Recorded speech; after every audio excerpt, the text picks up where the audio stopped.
Tu ne peux pas combattre contre le Seigneur et être vainqueur. Tu ne peux pas gagner Dieu. Il y a des personnes qui lisent l'histoire de Jacob et qui pensent Jacob a lutté contre Dieu et la Bible déclare qu'il a été déclaré vainqueur. Donc, on peut lutter contre Dieu. Il y en a qui, même dans leur prière, lancent des défis à Dieu. Quelles que soient les situations de la vie que vous traversez, vous ne pouvez pas gagner contre Dieu. Tu t'obstines, tu te dis ma vie est tellement difficile. Je sais ce qu'il y a à faire pour plaire à Dieu, mais je ne vais pas le faire parce que c'est de la responsabilité de Dieu. C'est à cause de Dieu que tout ceci m'arrive. Cette vidéo te concerne.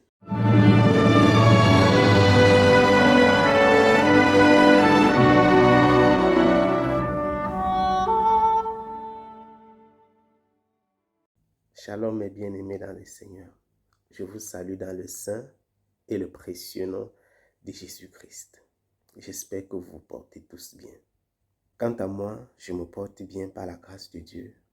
Le Seigneur Jésus-Christ veille, il règne à tout jamais. Et nous le bénissons pour son œuvre, jour après jour, dans notre vie. Ce matin, je voudrais aborder un sujet qui concerne beaucoup de personnes qui ne sont peut-être pas encore enfants de Dieu. Et pour certains qui ont été appelés par le Seigneur, qui ont entendu la voix de Dieu, qui ont même eu la volonté de le suivre, mais qui par la suite, pour quelques raisons liées à la vie, ont abandonné, ont retourné le dos au chemin de la vérité. Je voudrais m'adresser à cet homme, à cette femme qui combat contre Dieu tous les jours de sa vie. Il y a des personnes qui chaque jour luttent contre Dieu, font des choses qui sont opposées à la volonté de Dieu. Elles savent qu'elles font des choses qui ne sont pas normales, qui ne sont pas justes, qu'elles ne devraient pas faire. Elles savent que ce qu'elles font n'est pas propre, n'est pas juste. Mais elles trouvent des excuses, des explications et des alibis pour justifier ce qu'elles font. Parce que pour elles, c'est à cause de Dieu qu'elles se sont retrouvées dans cette situation. C'est à cause de Dieu qu'elles se sont retrouvées dans ces événements-là. Et donc Dieu est responsable de leur malheur. Mais bien aimés, il y a des personnes qui souffrent tellement. Ça ne justifie pas qu'elles puissent vivre n'importe comment. Ça ne justifie pas qu'elles puissent lutter contre Dieu et combattre le Seigneur. Tu as perdu tes parents pendant que tu étais encore jeune. Et tu penses que c'est de la responsabilité de Dieu si tes parents sont décédés. Et donc, comme c'est Dieu qui a fait que tes parents meurent, il est le responsable de la raison pour laquelle tu t'es retrouvé dans la rue, tu n'as pas pu terminer tes études. Voilà une situation. Tu avais prié avant de te marier. Tu étais convaincu que tu faisais le bon choix parce que les frères et les sœurs t'avaient dit oui, vas-y, lance-toi, le pasteur t'avait convaincu. Les gens étaient avec toi. Ton mariage s'était très bien passé. Aujourd'hui, tu te rends compte que l'homme que tu as épousé, ou même la femme que tu as épousée, si tu es un homme, n'était rien d'autre que une pâle copie de ce que tu attendais. Tu te sens désavoué, tu as honte. Tu t'es retrouvé dans l'infidélité conjugale. Les nuits blanches, pleines de rancœur, de douleur, de chagrin et de souffrance. Tu avais compté sur Dieu pour prendre des décisions. Tu avais compté sur les serviteurs de Dieu, sur les enfants de Dieu. Et tu étais convaincu d'avoir fait le bon choix. Mais aujourd'hui, tu as comme l'impression que même Dieu t'a trompé. Dieu t'a menti. Tu as pris des décisions pour faire un investissement, pour faire un voyage, pour faire un choix sur la base des songes que tu avais reçus. Tu étais convaincu d'avoir prié pour cela. Tu étais sûr que c'est Dieu qui t'avait donné ces songes. Tu as pris la décision. Aujourd'hui, tout va mal. Et tu t'inquiètes, tu te demandes, mais c'est la faute de qui? J'avais fait confiance à Dieu et Dieu m'a trompé. Tu t'étais engagé en sachant que Dieu était avec toi. Tu as été trompé par des femmes, par des hommes. Avant, tu étais une personne qui n'aimait pas cette mauvaise vie.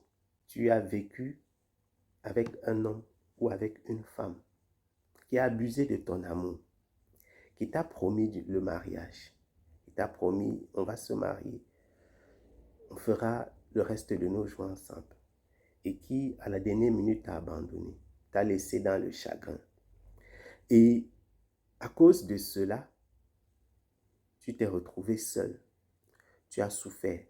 Une deuxième personne t'a abandonné ainsi. Une troisième personne t'a abandonné ainsi.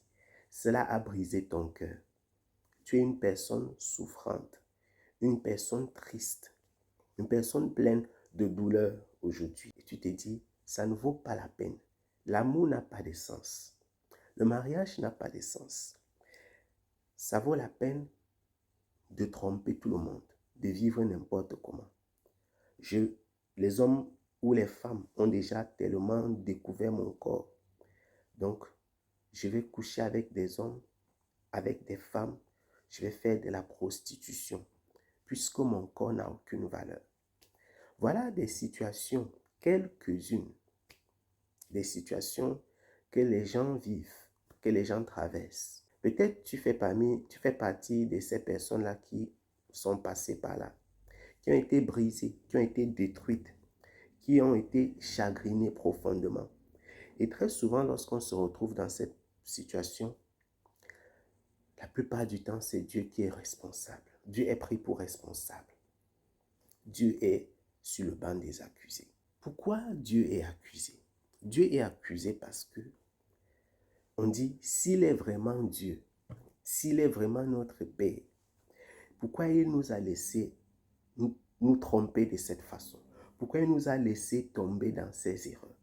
Pourquoi Dieu a permis que mon père ou ma mère meure? Pourquoi Dieu a permis que cet homme ou cette femme me trompe? Pourquoi Dieu a permis que ce faux pasteur, je le rencontre? Pourquoi Dieu a permis que je puisse épouser une mauvaise personne, que j'ai des mauvais partenaires d'affaires? Je vais vivre dans la prostitution. Je vais voler désormais. Je serai une mauvaise épouse. Je serai un mauvais partenaire. Je serai corrompu. Je serai méchant. Je serai dur envers la vie, envers les hommes, envers les femmes. Je vais faire toutes ces choses parce que c'est de la faute de Dieu. Ce n'est pas de ma faute. J'avais prié, j'avais fait confiance à Dieu. J'étais innocent quand tout ça m'arrivait. Je n'étais pas responsable. Dieu a permis que tout cela m'arrive.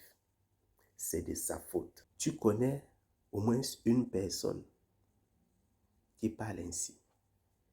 Tu connais au moins une personne qui parle ainsi, qui a ainsi accusé Dieu de ce qui lui arrive, des choses qui lui sont arrivées dans la vie. Est-ce que c'est vrai que c'est de la faute de Dieu? Est-ce que c'est vrai que c'est de la responsabilité de Dieu? Est-ce que c'est vrai que c'est le Seigneur qui a pris nos décisions, qui est le responsable de tout ce qui nous arrive? La Bible déclare que rien n'arrive sans que le Seigneur le permette.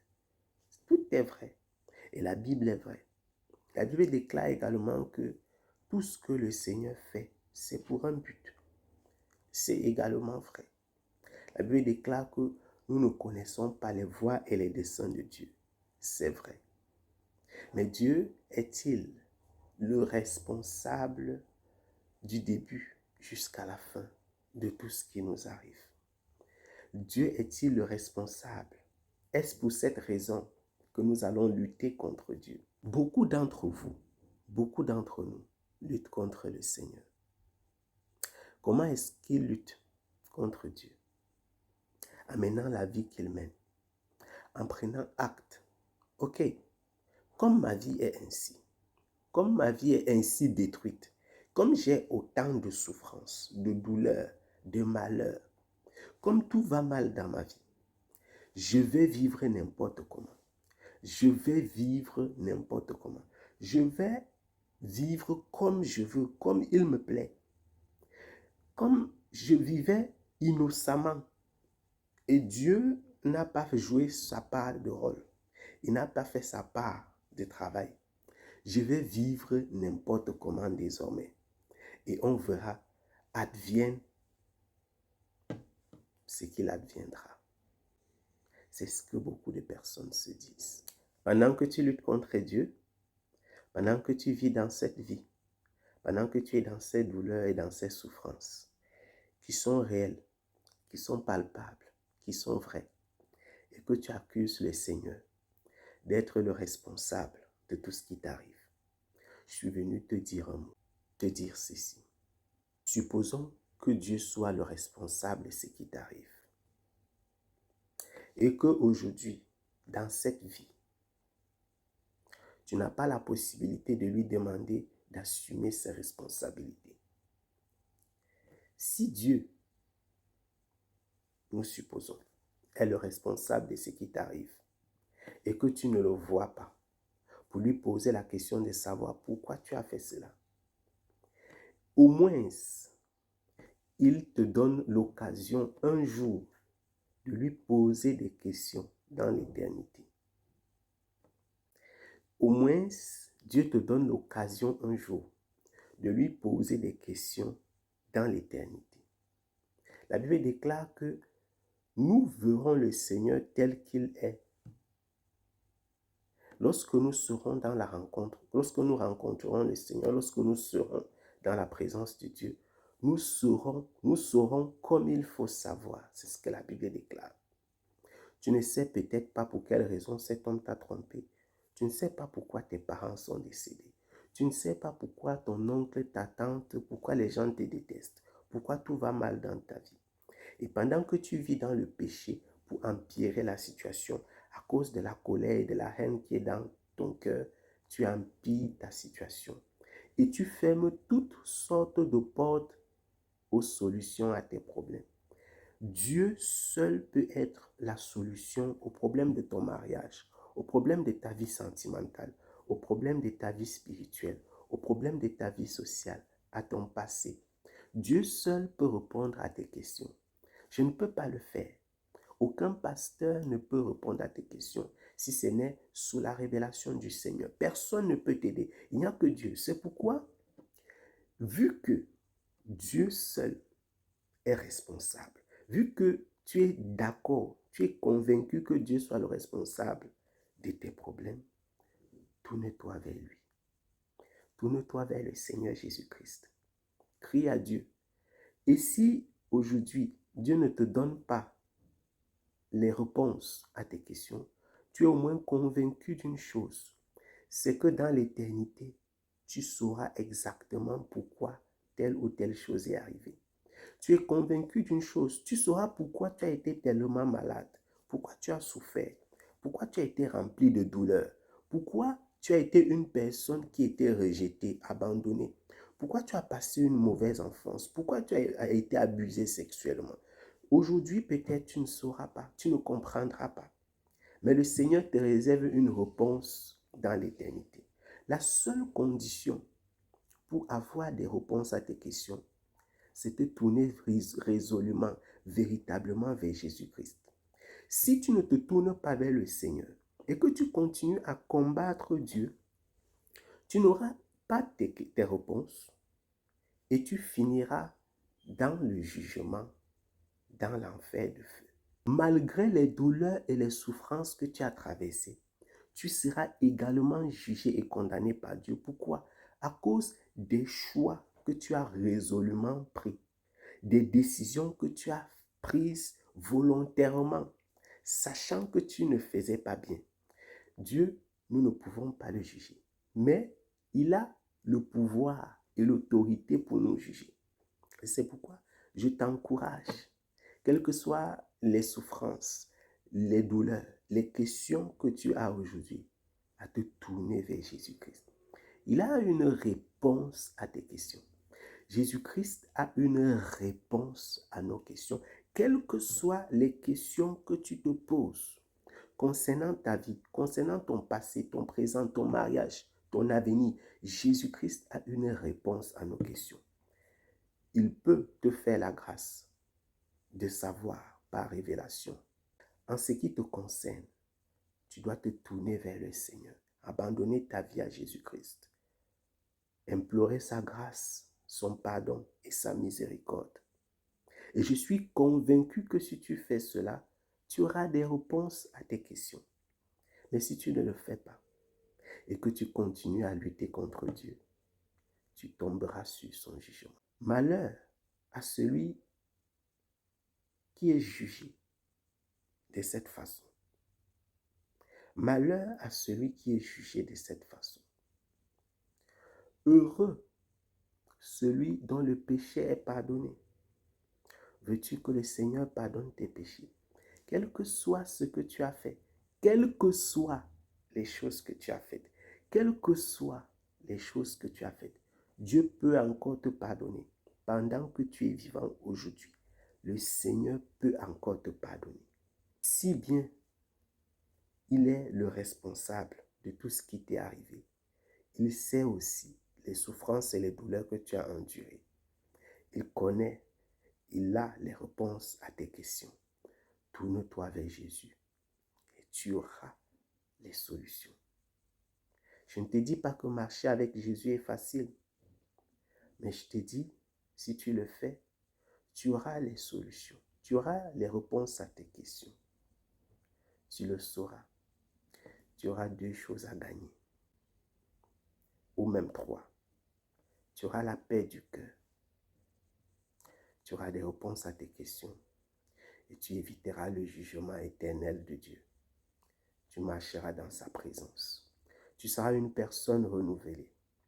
La personne rejetée des hommes, abandonnée de tous, humiliée, trahie, qui a souffert, mais qui s'est retrouvée dans les bras de notre agréable Seigneur. Prends la décision de tourner le dos au monde, de tourner le dos à ces anciennes façons de faire et de marcher avec Jésus-Christ. Il faut arrêter de lutter contre Dieu. Je vous salue dans le saint et le puissant nom de Jésus-Christ. Avant de partir, je voudrais prier le Seigneur. Père éternel, j'implore ton nom. Je te célèbre, je te loue et je t'adore pour cet homme, pour cette femme, pour ces jeunes hommes, pour cette jeune femme, pour cette personne qui m'écoute. Je te dis merci, éternel Dieu des armées, parce que tu es bon. Je te dis merci pour ta fidélité, pour ton amour, pour tes grâces et tes faveurs. Je te dis merci parce que tu nous aimes. Je te dis merci parce que tu sais pourquoi nous sommes passés par là. Tu sais pourquoi elle est passée par cette situation. Tu connais les douleurs de son cœur.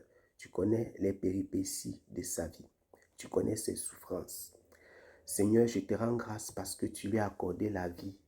Tu lui as accordé, éternel Dieu des armées, d'être présent, d'être debout en ce jour et de pouvoir écouter ce message. Je prie, Seigneur, afin que tu lui donnes de prendre la bonne décision. Que tu lui donnes, Père, d'écouter ta voix, cette voix qui l'appelle à déposer au pied de ta croix le fardeau de son cœur, à déposer au pied de ta croix le fardeau de sa vie et à se laisser diriger par ta grâce, à se laisser conduire par ton amour. Humainement, ce n'est pas possible, mais nous le savons, éternel Dieu des armées. Toi seul peux briser les hauteurs, renverser les chaînes et briser, éternel Dieu des armées, tout ce qui nous maintient dans la captivité. C'est pourquoi je prie maintenant, afin que tu brises toute forme de chaîne, que tu ôtes toute captivité, que tu libères les cœurs et que tu accordes à cet homme, à cette femme, à cette personne qui m'écoute aujourd'hui, de sortir véritablement des ténèbres pour entrer dans ton admirable lumière. À toi seul soit la gloire, Père, d'éternité en éternité, dans le saint et le puissant nom de Jésus-Christ, notre Sauveur. Amen. Shalom.